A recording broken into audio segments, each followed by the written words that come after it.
പോക്കറ്റിലിരിക്കുന്ന phone പെട്ടെന്ന് vibrate ചെയ്തതുപോലെ തോന്നി നിങ്ങൾ വേഗം എടുത്തു നോക്കുന്നു. കൺമുന്നിൽ തെളിയുന്നത് വെറും ബ്ലാങ്ക് സ്ക്രീൻ.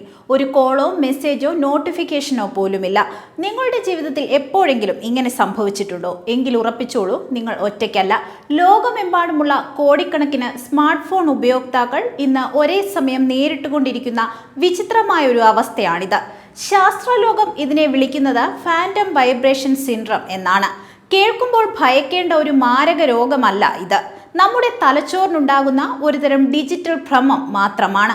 നമ്മൾ നിരന്തരമായി മൊബൈൽ ഫോൺ ഉപയോഗിക്കുമ്പോൾ പുതിയൊരു നോട്ടിഫിക്കേഷൻ എപ്പോൾ വരുമെന്നോർത്ത് നമ്മുടെ തലച്ചോർ എപ്പോഴും അതീവ ജാഗ്രതയിലായിരിക്കും.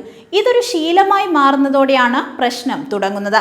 സോഷ്യൽ മീഡിയ ലൈക്കുകളും മെസ്സേജുകളും നമ്മുടെ ശരീരത്തിൽ ഉൽപ്പാദിപ്പിക്കുന്ന ഡോപ്പമിൻ എന്ന കെമിക്കലിനായുള്ള തലച്ചോറിന്റെ തീവ്രമായ കാത്തിരിപ്പാണിത്. ഒരു ദിവസം 100-ലധികം തവണ ഫോൺ അൺലോക്ക് ചെയ്യുന്നവരിൽ ഈ അവസ്ഥ വളരെ കൂടുതലായി കാണപ്പെടുന്നു.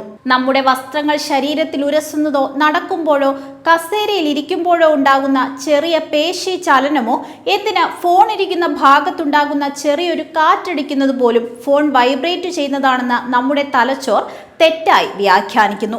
ചുരുക്കത്തിൽ നമ്മൾ പോലും അറിയാതെ സാങ്കേതിക വിദ്യ നമ്മുടെ ചിന്തകളെയും നാഡീവ്യൂഹത്തെയും എത്രമാത്രം ദൂരവ്യാപകമായി നിയന്ത്രിക്കുന്നു എന്നതിൻ്റെ വലിയൊരു തെളിവാണിത്. ഇത് തുടർന്നാൽ ഫോണിനോടുള്ള അഡിക്ഷൻ വർദ്ധിക്കുകയും ദൈനംദിന കാര്യങ്ങളിലുള്ള നമ്മുടെ ഏകാഗ്രത പൂർണ്ണമായും നഷ്ടപ്പെടുകയും ചെയ്യും. പലരെയും ഇത് മാനസികമായി വലിയ സമ്മർദ്ദത്തിലും ഒപ്പം അനാവശ്യമായ ആകാംക്ഷയിലേക്കും നയിക്കുന്നുണ്ട്. എപ്പോഴും ഫോൺ നോക്കാനുള്ള ഒരു അദൃശ്യമായ പ്രേരണ ഇത് നിങ്ങളിൽ നിരന്തരമായി ഉണ്ടാക്കും. ഇതിൽ നിന്ന് രക്ഷപ്പെടാൻ ലളിതമായ ചില വഴികളുണ്ട്. ഫോൺ എപ്പോഴും ഒരേ പോക്കറ്റിൽ തന്നെ വെക്കുന്ന ശീലം മാറ്റുക. വസ്ത്രങ്ങളോട് ചേർത്ത് വെക്കാതെ ബാഗിലോ മറ്റോ സൂക്ഷിക്കുക.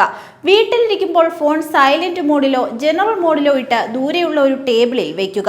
രാത്രി ഉറങ്ങുന്നതിന് 1 മണിക്കൂർ മുൻപെങ്കിലും ഫോൺ ദൂരേക്ക് മാറ്റിവെക്കാൻ ശീലിക്കുക.